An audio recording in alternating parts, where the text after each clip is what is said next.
आप सभी दिव्य आत्माओं का बहुत बहुत स्वागत है। भगवत गीता के श्रवण मात्र से ही जीवन के समस्त पाप, समस्त दुखों का नाश हो जाता है और हमारे बहुत सारे नकारात्मक कर्म, तमाम पाप भी धुल जाते हैं। भगवत गीता का कथन है कि हम सब मूलतः एक ही चेतना है।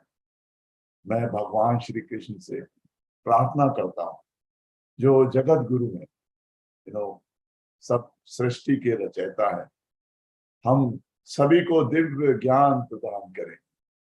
ओम देवकी नंदनाय विद्महे वासुदेवाय धीमहि तन्नो कृष्ण प्रचोदयात्। So we open our today's session by paying our salutations, our gratitude in the lotus feet of Lord Shri Krishna. भगवान श्री कृष्ण के श्री चरणों में ये प्रार्थना समर्पित है। भजै व्रजैक मंडनम समस्त पाप खंडनम स्वभक्त चित्त रंजनम सदैव नंद नंदनम सुपेच्छ गुच्छ मस्तकम सुनाद वेणु हस्तकम अनंग रंग सागरम नमामि कृष्ण नागरम, नमामि कृष्ण नागरम। तो क्या आप सब जानते हैं कि मन को नियंत्रित करने की एकमात्र कुंजी कौन सी है? What is that secret to focus and control your mind? That is by the right use of the faculty of our intellect or our buddhi. Bhagwan Shri Krishna has now started revealing the buddhi yoga, which is also linked to karma yoga. Lord Shri Krishna says that in karma yoga, even the highest achievement of self-realization, what is our ultimate goal of human life? That is self-realization, moksha. So with karma yoga, even the highest achievement of self-realization is possible because the man works with a single pointed determination, with a concentrated mind. And those who perform actions with so many desires, endless desires, they dissipate, they disintegrate their energy. They disintegrate their inner personality. भगवान श्री कृष्ण कहते हैं कि कर्म योग के द्वारा आत्म साक्षात्कार भी प्राप्त किया जा सकता है, कैवल्य, क्योंकि इसमें मनुष्य एकाग्र चित्त होकर कार्य करता है और जो लोग परिणाम की इच्छा के साथ कार्य करते हैं वे अपने व्यक्तित्व को विघटित कर देते हैं। Now we shall go very, very deep into this aspect of single pointed focus of karma yoga. So stay with us till the end. But before we start, kindly allow me to pay my gratitude to my Guru. Om Hram Shri Kanhaiyalal Sharmaye Namaha.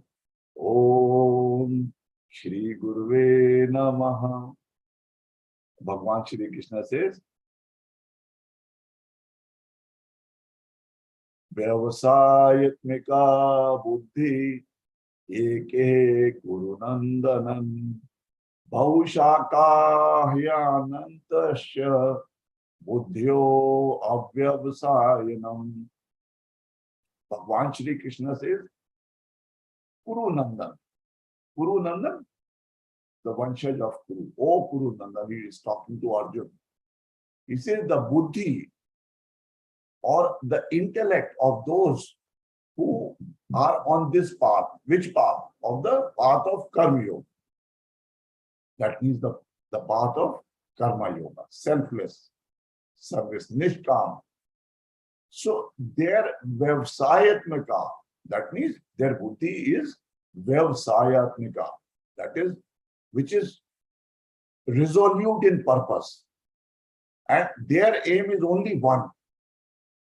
But the intellect of those who are avyavsayinam, last में भगवान ने इस श्लोक के अंत में बोला avyavsayinam, whose buddhi is irresolute, is bahushakha.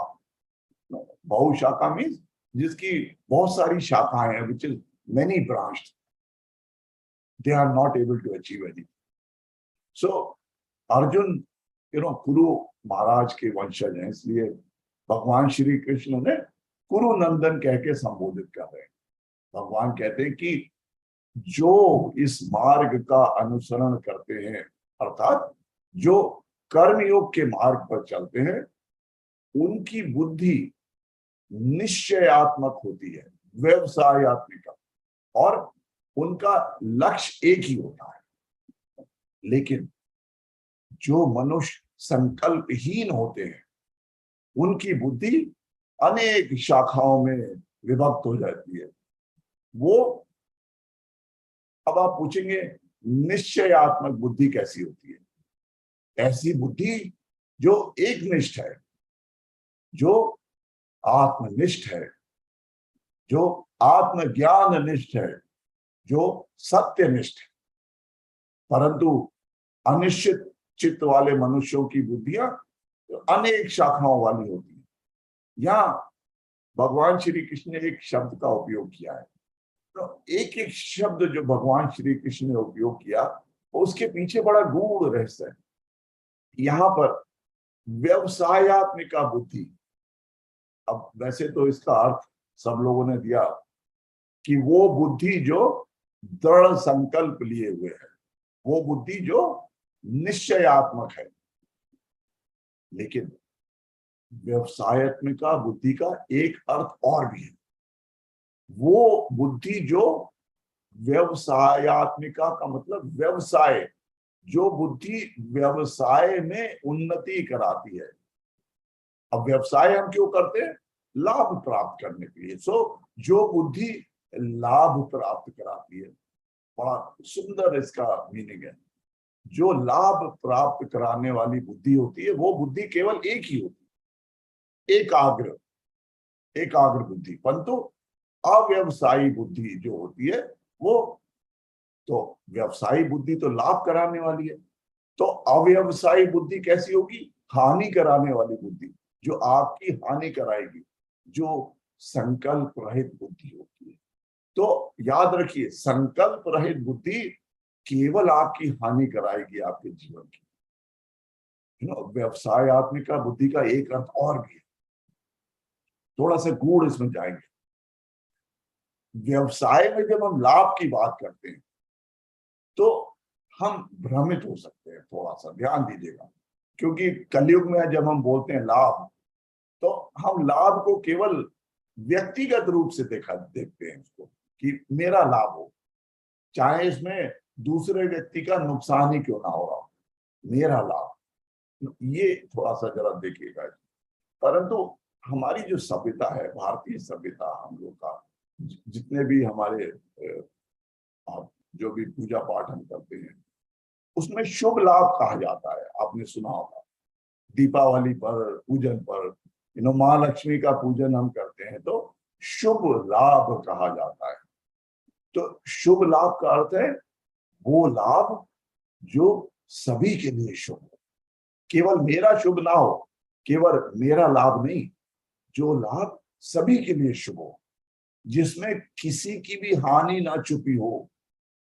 अतः जो बुद्धि सभी का लाभ कराए, वो बुद्धि, वो व्यवसायत्मिक बुद्धि है, जो सभी का लाभ कराए। वो बुद्धि हमें परिश्रम करने का, हमें संतोष का मार्ग दिखाती है। वो बुद्धि कैसी है? निश्चल मन, शुद्ध मन, निर्मल मन, ये ईश्वरीय जो प्रवृत्ति का मन है, ये ऐसा मन प्रदान करने वाली बुद्धि, ऐसी बुद्धि हमें ईश्वर से साक्षात्कार कराती है, ईश्वर से मिलाती है। परंतु अव्यवसायी बुद्धि हमें अनीति का मार्ग पे, असंतोष में, आलस में, ईर्ष्या, न जाने कितने पथ भ्रष्ट करने वाले मार्गों में हमें लेकर जाती है अव्यवसायी बुद्धि, क्योंकि वो हानि कराएगी हमारी। क्योंकि अव्यवसायी बुद्धि हमें अनीति और अशांति का ही मार्ग दिखाएगी, और व्यवसायत्मिका बुद्धि का सदुपयोग जब हम जन कल्याण के कार्यों में करेंगे तो हमारे वो कर्म अत्यंत शुभ फलदायक होंगे। नो, आप देख लीजिए, प्रैक्टिकल में देख लीजिए, आप इस संसार के सबसे धनवान लोगों को देख लीजिए, उन सब में एक मानसिकता बड़ी कॉमन मिलेगी आपको, और वो है पहले सेवा भाव, पहले सर्विस, सेवा भाव पहले होना चाहिए। मेवा तो आपको मिलेगी, कर्म कर्म के अनुरूप मिलेगी, उसमें तो कोई दो राय नहीं है, पर सेवा भाव पहले होना चाहिए। वो तो ये तो कर्म का सिद्धांत है, जब आप सेवा करेंगे तो मेवा तो मिलेगी, पर पहले आपका उद्देश्य सेवा देने का होना चाहिए। अब मैं आपको एक एग्जाम्पल देता हूं। फॉर एग्जाम्पल, हेनरी फोर्ड, आपने नाम सुना होगा, was one of the richest persons on this world, and his primary motive was to produce automobiles, which was not to amass wealth, not to make wealth, or not to get rich quick, because his motive was to mass produce these vehicles at affordable and cheap price. उसका उद्देश्य ये था कि महंगी vehicle नहीं बनानी, सस्ती जो सब लोग अफोर्ड कर सके, सस्ती से सस्ती और अच्छी क्वालिटी। और वो ऐसा नहीं है, अपने वर्कर्स को भी he used to give very high wages to his own workers. For him, wealth and abundance was just a byproduct. वो उसके लिए काम नहीं कर रहा था। Fortune magazine named Henry Ford the businessman of the century. You take biggest industrialists of our country, आप भारत में देखिए ना, टाटा या Dhirubhai Ambani, we all know Dhirubhai Ambani's vision was to make a phone call so affordable to the common man that it should be cheaper than a post call. He said, a phone call to your loved one, आपके अपनों के लिए एक phone call जो हो, that should be cheaper than a postcard. देखिए क्या vision, क्या इंटेंशन है. This was the driving force. And ये जो विजन लेके वो आए, that opened a price war. It brought down the prices of the mobile call rates in the country, benefiting the entire nation. When your motive is to serve the people first, then divinity automatically bestows wealth and riches to us as a byproduct. This is the law of the universe. Intention is important. व्यवसायत्मिका बुद्धि जो है, उसका सदुपयोग जब हम जन कल्याण के कार्यों में करेंगे तो हमारे वो कर्म अत्यंत शुभ फलदायी होंगे। ईश्वर में दृढ़ विश्वास होगा तो मन और बुद्धि एकाग्र रहेंगे, और जिस व्यक्ति का संकल्प दृढ़ होगा और बुद्धि केंद्रित होगी तो उसका ध्यान भले ही सैकड़ों चीजों में लगा हुआ हो, परंतु उसका चित्त केवल ईश्वर में ही दृढ़ता से लगा रहता है, और उस भाव से वो अपने आसपास के लोगों में भी ईश्वर ही देखता है। वो जो कुछ भी करता है उसमें भी ईश्वर को ही देखता है, सर्वत्र केवल ईश्वर को ही देखता है। वो ये है अटल आस्था।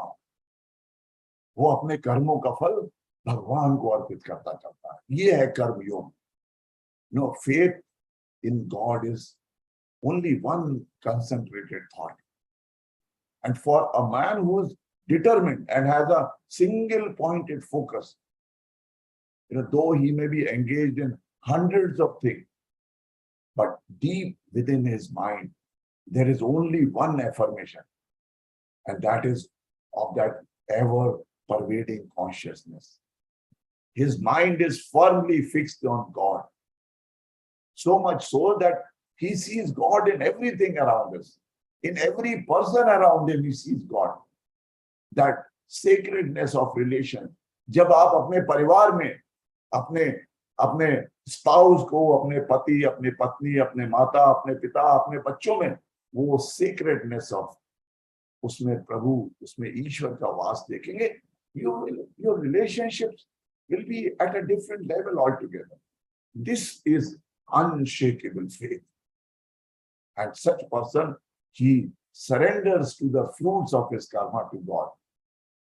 But those people who have not cultivated this single-minded faith, their mind is attached to worldly objects. And their mind is prone to get attracted towards the objects of attachment or their desires. No, that desire could be anything.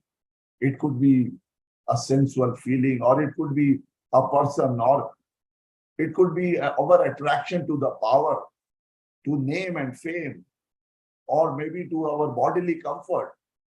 Now, remember one thing. The manas, or our mind that we call, is the controller of our senses. When we are talking of mind, this mind is not the same as our intellect or buddhi. जब हम mind की बात करते हैं तो mind और बुद्धि में फर्क है. So Bhagwaan Shri Krishna is bringing the intellect or buddhi into this topic of attachment. And there is a very, very strong reason why he is introducing the concept of buddhi here. बहुत ही इसके पीछे एक बड़ा विशेष कारण है कि वो बुद्धि की बात कर रहे हैं बार बार. ध्यान दीजिएगा कि हमारा मानस और बुद्धि दोनों में बहुत फर्क है. मानस तो इंद्रियों के साथ लगा रहता है, परंतु हमारी जो बुद्धि है, केवल बुद्धि हमारे लिए क्या सही क्या गलत उसका फैसला लेने की क्षमता उसमें होती है. हमारा जो मन है, बुद्धि, अहंकार और साथ में चित्त, ये चारों मिलकर हमारा अंतःकरण बनाते हैं. So our manas along with chit, ahankar and buddhi, or we call it intellect, they all together constitute our antahakarana. Our antahakarana, what it does, it receives the sensation through our senses. जो हमें बाह्य दुनिया से, बाह्य जगत से जो भी sensations आते हैं, हमें कुछ हम देखते हैं, हम सुनते हैं, हम महसूस करते हैं, हम स्पर्श करते हैं, जो कुछ भी सेंसेशंस है वो हमारे अंतःकरण में जाते हैं मानस के through. But we must remember one thing, that intellect decides what is good and bad for us. Intellect, buddhi, is superior to the mind. It controls the mind. So when the intellect is strong, when the buddhi is pure, then the mind would follow whatever the intellect will guide that mind to do. For example, if your intellect decides that money is the source of happiness and money is the most important thing in the life, then your mind would always run towards money making ideas. फिर आपका मन उधर ही चला जाएगा जिधर बुद्धि उसको निर्देशन देगी. If the intellect decides that name and fame is the most important thing in life for you, that mind will keep craving for your name and fame. Now this indicates that the mind is under the influence of buddhi. इसलिए जो बुद्धि कहेगी मानस उसी दिशा में जाएगा. परंतु इसीलिए भगवान श्री कृष्ण बार बार बुद्धि की बात करते हैं. जैसे ही बुद्धि भ्रष्ट हो गई या आपने बुद्धि की अपेक्षा अपने अहम, अपने राग और द्वेष की बात मानना शुरू कर दी, अपनी इंद्रियों के आगे आपने घुटने टेक दिए, तो बुद्धि भ्रष्ट, बुद्धि का काम खत्म. उसी समय से आप अपनी वासनाओं के गुलाम बन जाएंगे. You surrender to your senses. The moment intellect becomes clouded, जैसे ही बुद्धि भ्रष्ट, द माइंड एंड ईगो, मानस और अहंकार और चित्त, ये साथ में मिलकर एक गैंग बना लेते। Then our ego mind starts driving our life. Our mind starts running toward things which are desired by our ego, even if they are harmful for us. For example, all our addictions, whether it is addiction to alcohol, addiction to tobacco, even your social media addiction, they all are a result when our ahankar, when your ego mind overpowers our intellect. और जब ego और मानस इंद्रियों के साथ मिलकर ये gang बना लेते हैं, बुद्धि को ओवर पावर कर देते हैं, तब ये सारे हमारे problems in life they start.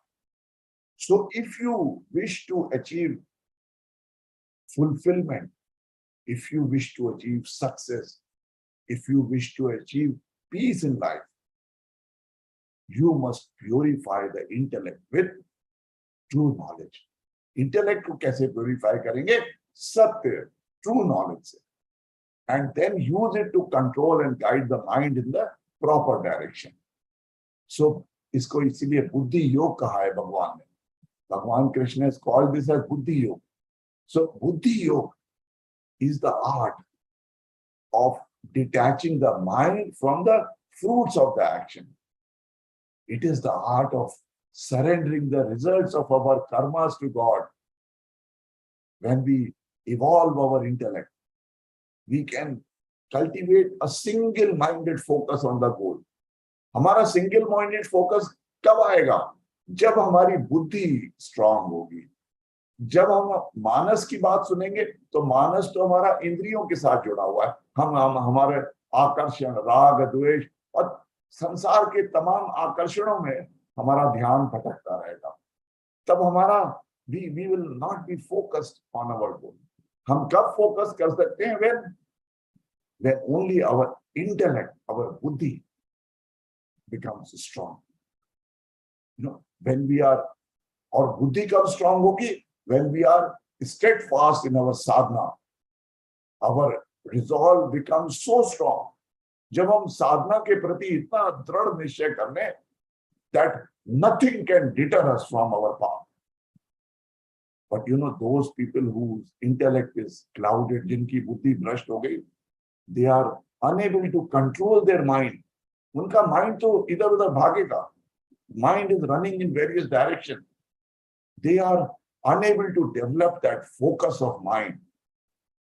They are unable to develop that one-pointedness that is required to achieve success and achievement in this life.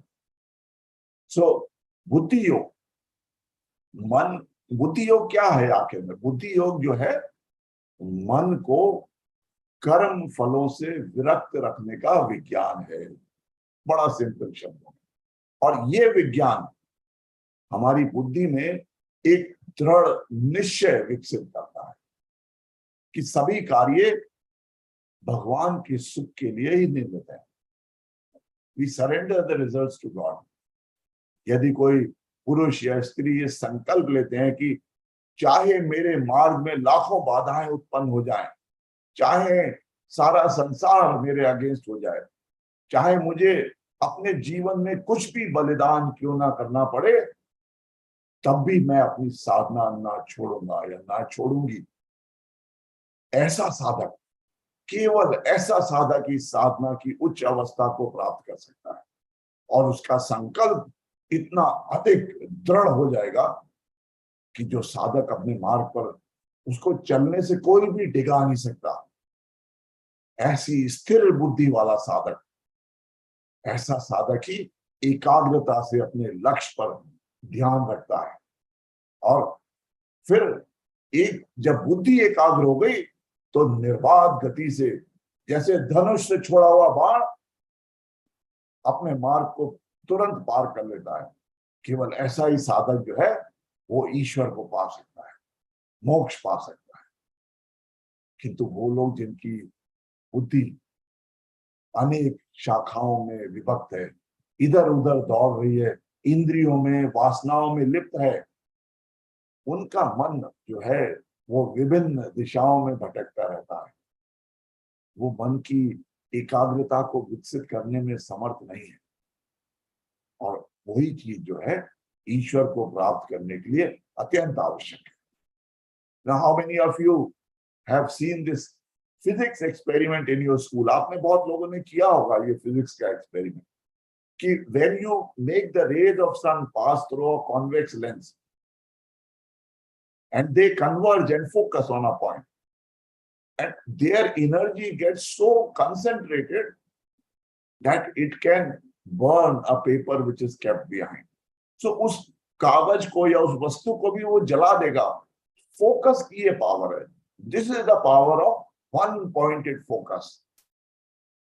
And the real spiritual aspirant, that single pointed focus he has on God alone. केवल ईश्वर पर single pointed focus. He remains steadfast in his aim and he quickly reaches the ultimate goal of self-realization. So we are all spiritual warriors.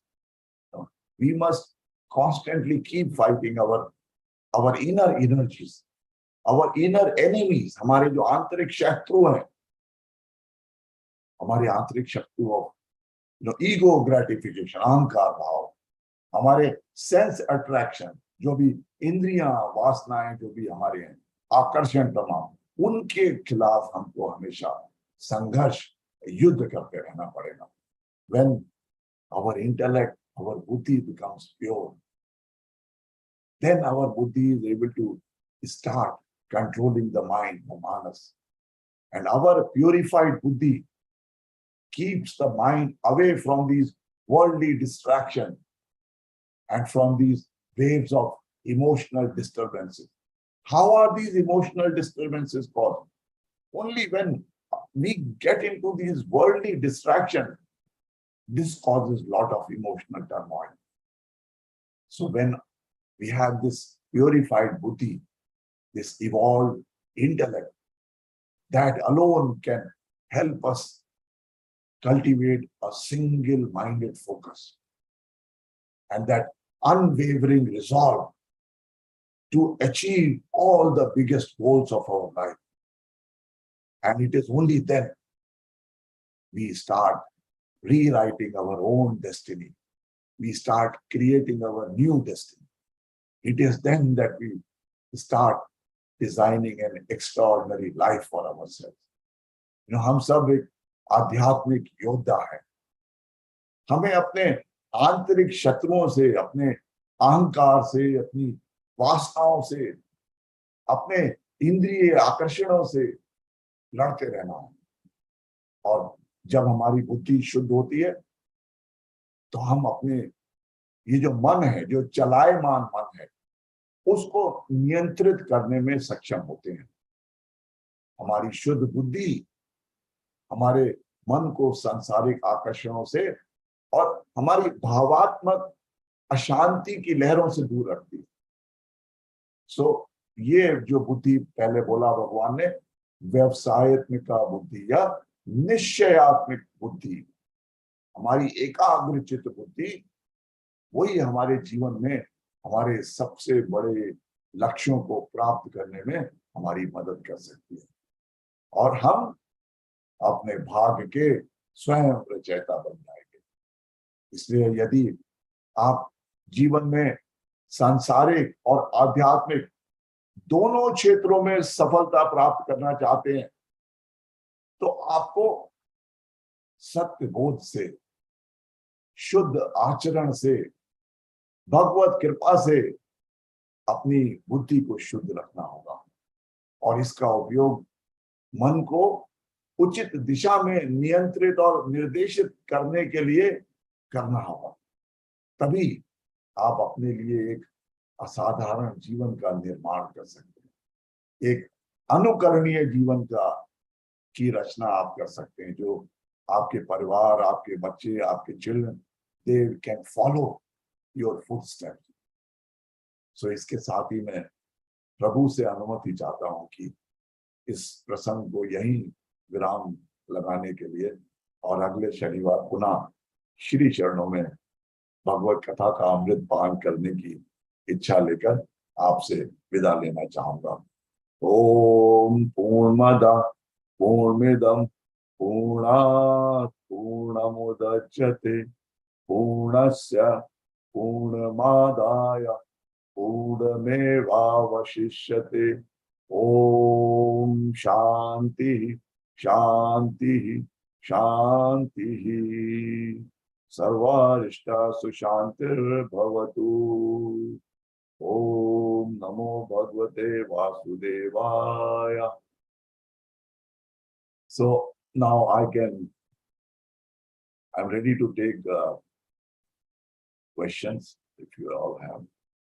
So yeah, Vanna ma'am, please you can unmute. नमस्ते गुरुजी, प्रणाम। प्रणाम ma'am. Actually मुझे ये question था मेरा actually means can you give us an example of where we are using our, मतलब मन कहाँ पे यूज करते हैं और फिर इंटेलेक्ट कहाँ हमको गाइड करता है कि ये एक्शन ये करने के लिए। तो कैसे पता चलेगा कि यहाँ पे मन यूज हो रहा है कि हम इंटेलेक्ट से हमने कुछ जो मन से गलत था वो हमने करेक्ट किया। तो एग्जांपल्स क्या है उसकी, क्योंकि थोड़ा बहुत सुंदर कंफ्यूजन हो रहा है। और ये बहुत सुंदर, बिल्कुल सही है, और क्योंकि प्रैक्टिकल।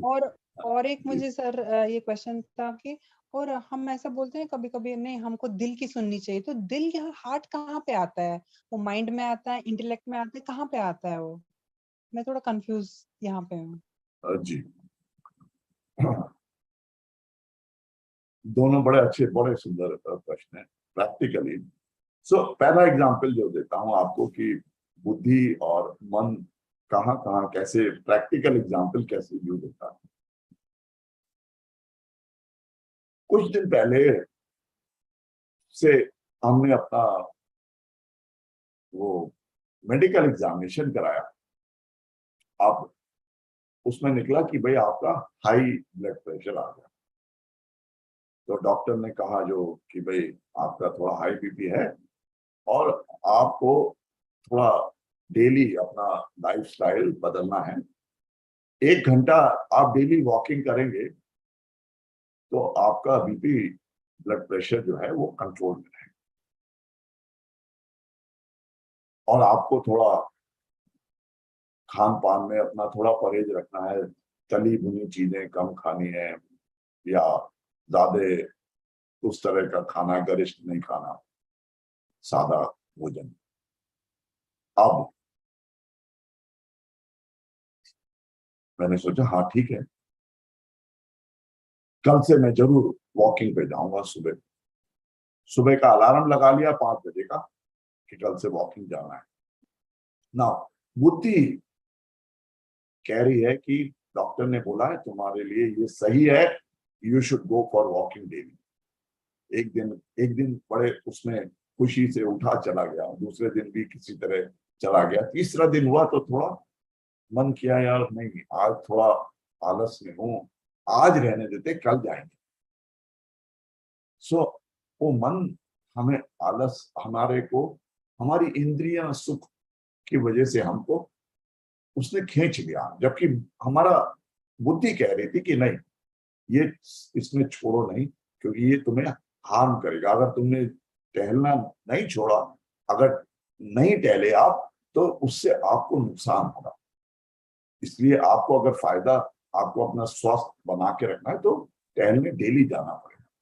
हम में से कितने लोग, ये मैं एक छोटा सा एग्जांपल आपको दे रहा हूँ, हम में से कितने लोग अपने आप को हम कमिटमेंट करते हैं हर न्यू ईयर पे, कितने लोग अपने आप एक न्यू ईयर रिजोल्यूशन करते हैं कि मैं अब से ये चीज छोड़ूंगा, ये व्यसन छोड़ दूंगा, मैं आज से सिगरेट पीना छोड़ दूंगा, कल से बिल्कुल।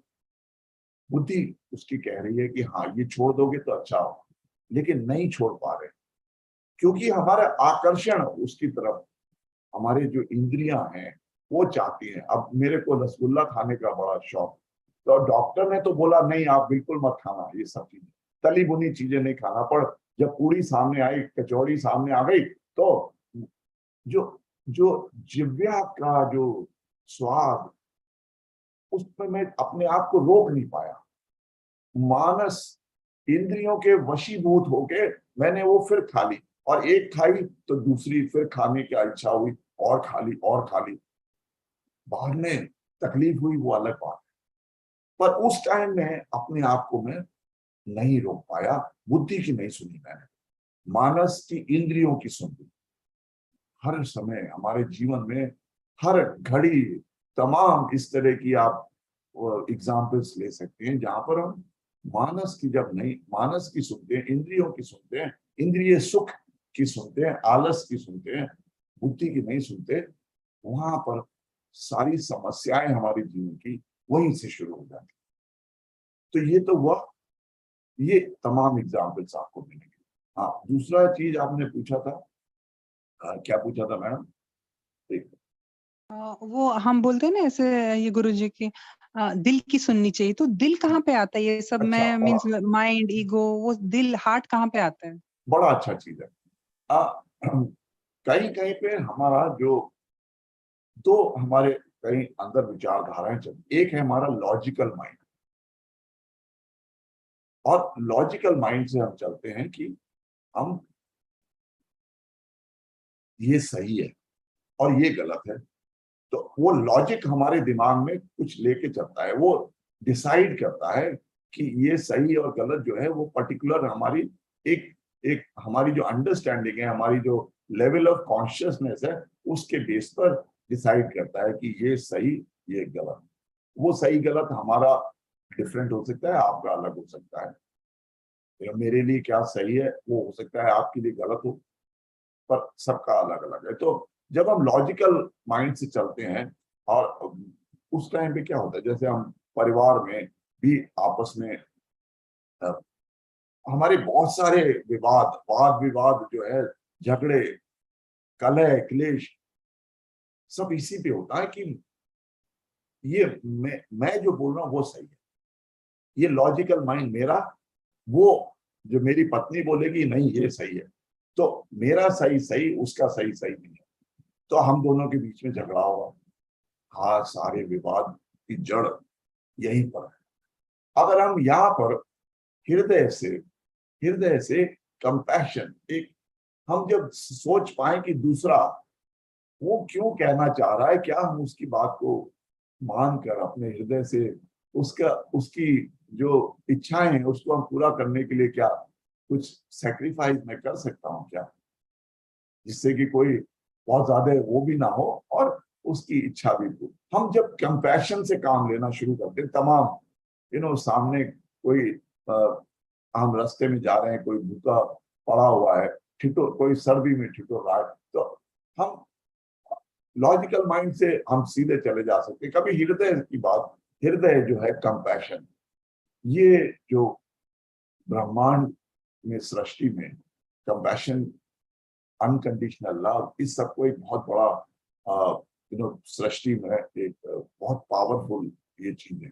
तो जहां पर हमें लगे कि हम हृदय, जहां पर प्रेम, जहां कंपैशन, उसकी बात आए, तो हमें पहले उसकी बात मानना चाहिए।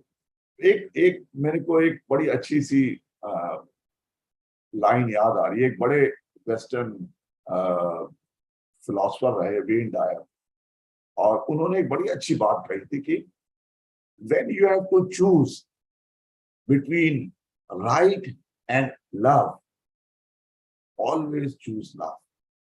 ये जो एक सेंटेंस है वो मैंने जीवन में धारण कर दिया, अपने जीवन का एक धारणा मैंने बना ली कि मुझे इसी धारणा पे चलना है। If you have to choose between what is right, and if you have to choose between love, एक तरफ लव, एक तरफ right. Right is your logical mind, और लव जो है वो हृदय की बात।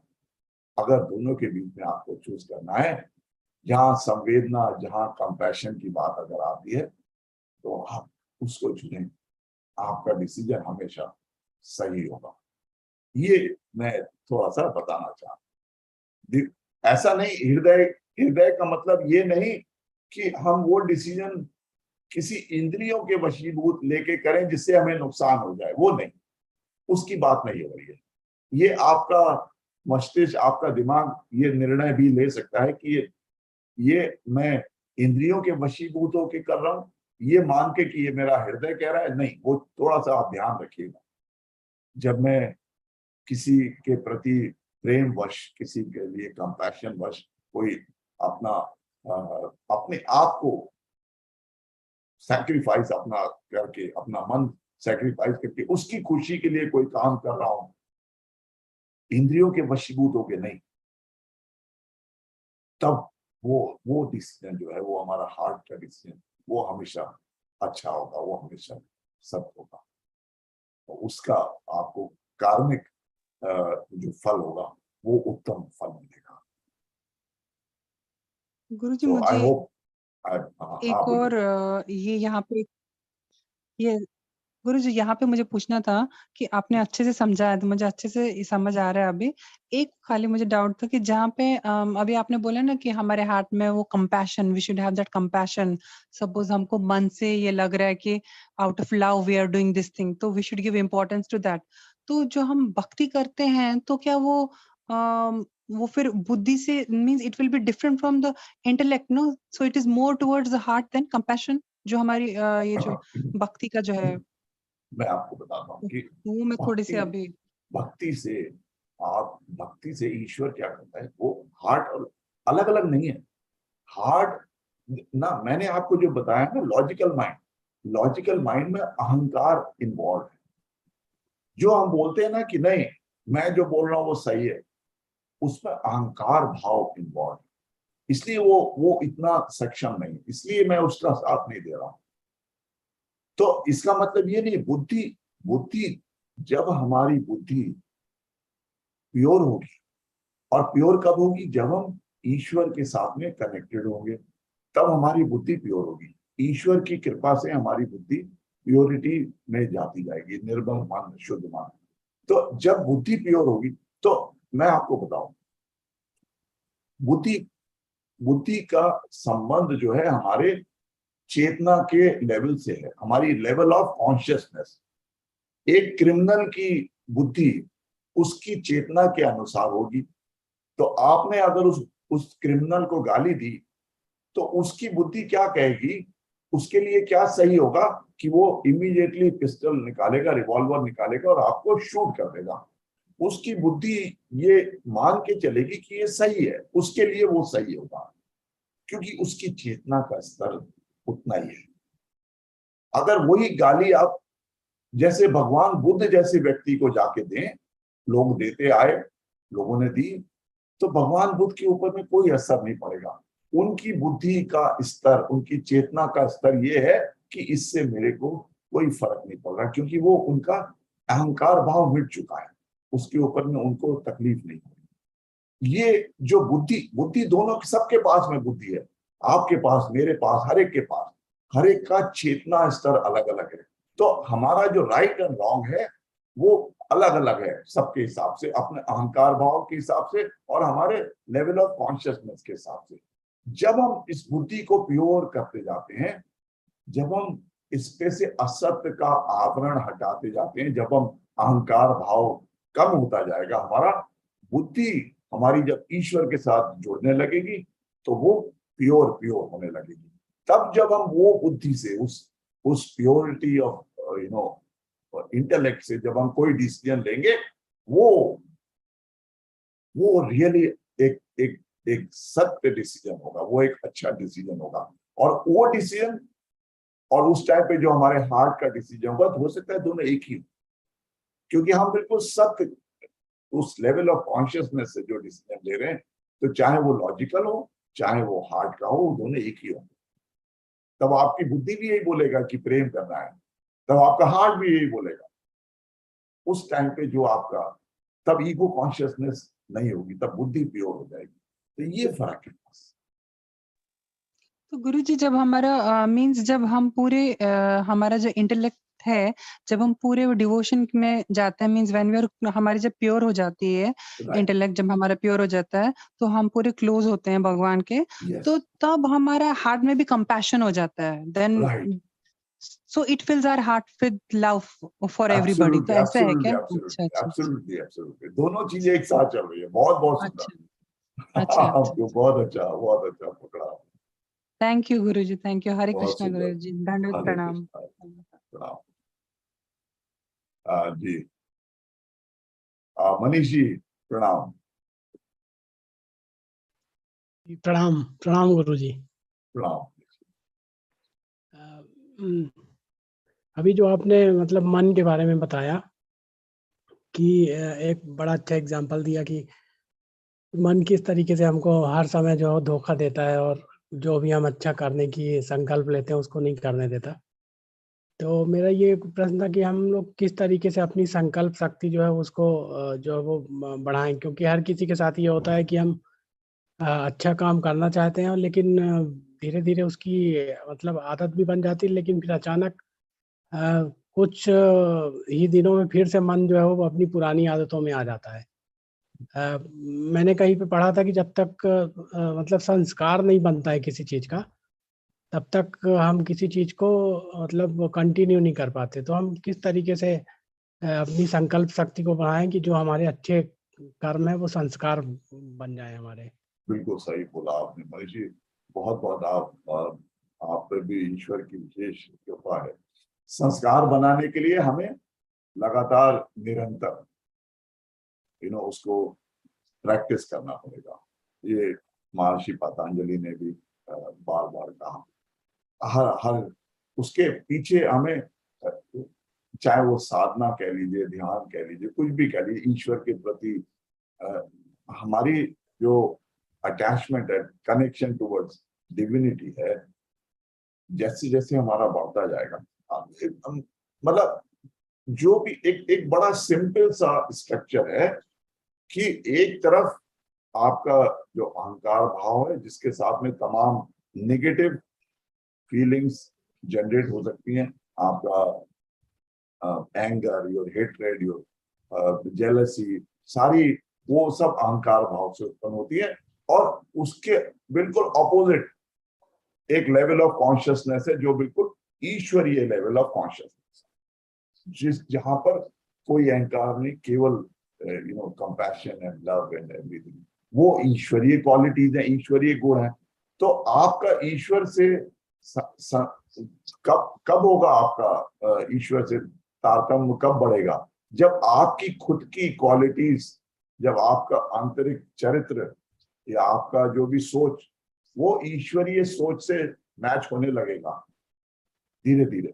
तो हम ईश्वर के प्रति अपनी भक्ति जैसे जैसे हम बढ़ाते रहेंगे और अपनी साधना में भी लगे रहेंगे, तो वो हमारी चेतना, हमारी कॉन्शियसनेस जो है वो ईश्वरीय गुणों से धीरे धीरे संपन्न होती जाएगी. और ईश्वरीय गुण जैसे ही आपको आने लगा तो अपने आप आपको दृढ़ फोकस, जो आज के भी भगवान कृष्ण ने कहा कि जैसे जैसे बुद्धि प्योरीफाई होने लगेगी वो निश्चयात्मक बुद्धि होने लगेगी, फिर आप फोकस्ड होने लगेंगे.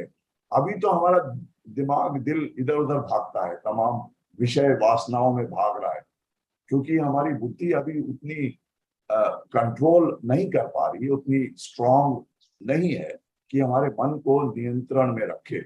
पर जैसे जैसे बुद्धि हमारी और प्योर होती जाएगी, सशक्त होती जाएगी, तो हमारा फोकस, हमारा माइंड, हमारा इधर उधर भागेगा नहीं. और आप फिर जो आपने निश्चय कर लिया, आप वो लक्ष्य पाकर ही रहेंगे जीवन में. तमाम आप देख लीजिए जितने भी the super achievers of the world, तो वो कहीं ना कहीं वो उस दैवीय शक्ति से उनको ऊर्जा मिलती रहती है. तो बस इतना ही है कि हमें बुद्धि को सशक्त करना है और दैवीय शक्ति से ऊर्जा का जो हमारा संबंध है वो किसी तरह हमें बना के रखना है. तभी हमारी बुद्धि भी कॉन्शियसनेस लेवल हमारा बढ़ेगा. तो हमारे अंदर बुद्धि सशक्त हुई तो फिर सारा चीज कंट्रोल में आ गया. फिर आप जो चाहें, जो भी गोल चाहें अचीव कर सकते.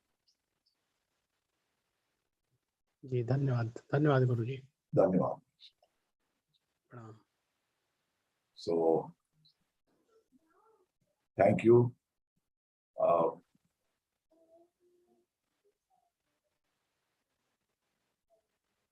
थैंक यू आरती मिस्त्री जी, आपका भी बड़ा बड़ा भाव और प्रेम आपने बड़ा सुंदर लिखा है. So I thank you all of you, Manish ji, Vandana ji, Aarti ji, Ambika ji,